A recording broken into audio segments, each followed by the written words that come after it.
Revolutionizing modern educational systems by incorporating natural talents with a values-driven framework, creating a truly humanitarian approach to education and assessment.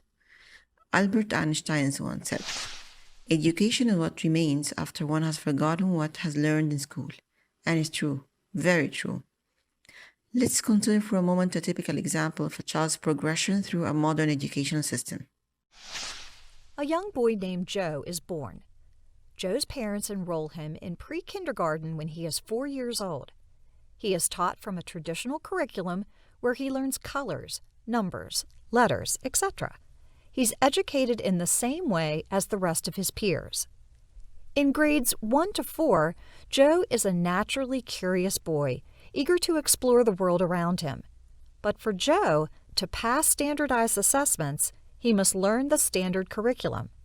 Joe is made to sit at a desk for several hours each day, memorizing facts and completing worksheets. By grade 5, Joe has developed a strong dislike for school.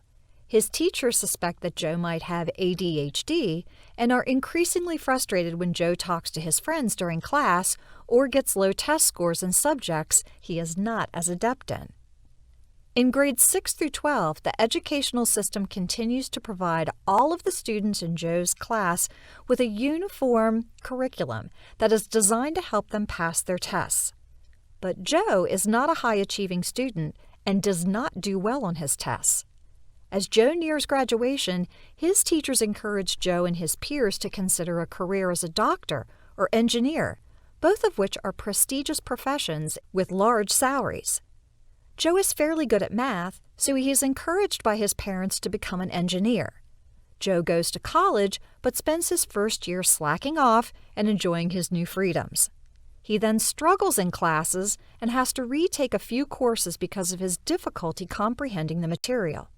He eventually graduates and accepts a position where he works as an engineer, but he is not fulfilled and does not feel he is making any difference in the world. It is not until much later that Joe begins to develop financial awareness, emotional intelligence, and works on becoming a more compassionate person and a better global citizen. This scenario may sound somewhat unlikely, but this is the unfortunate reality of modern education.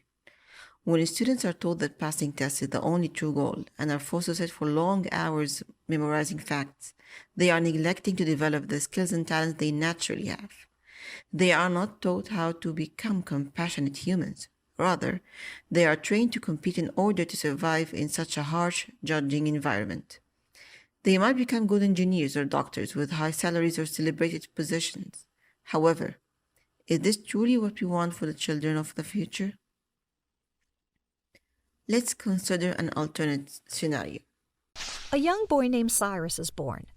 After a couple of years, his parents enroll him in pre-kindergarten, where Cyrus is exposed to toys and activities that allow him to learn through his senses, emphasizing motor and sensory actions as he explores his surroundings.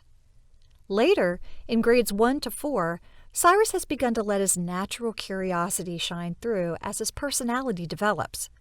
Cyrus is a caring child with a big heart, and his teachers and parents encourage his growth by supporting his natural talents and skills, instilling a mindset of courage to try new things.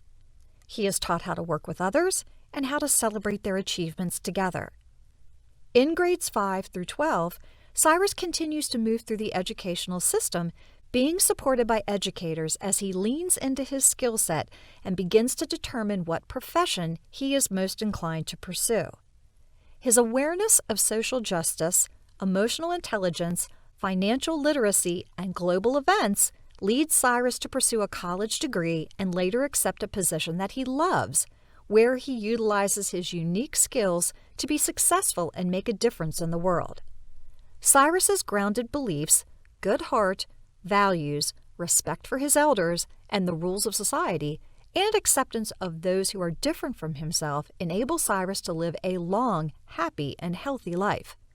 Cyrus feels fulfilled and can truly put his skills to use by making the world a better place.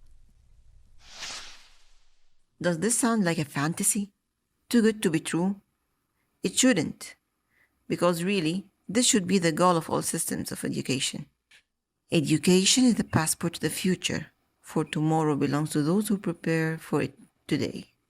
A very insightful saying. Don't you agree? We want the children of the future to be humans with strong beliefs, values, natural talents, skills, and growth mindsets. Global citizens whose values help them to be useful in their surrounding environments.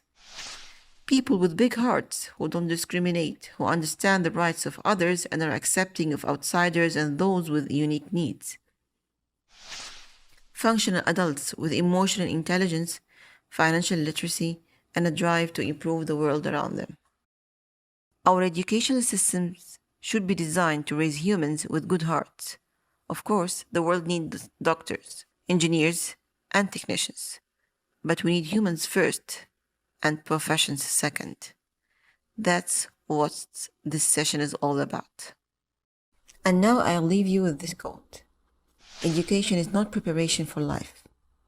Education is life itself. Thank you.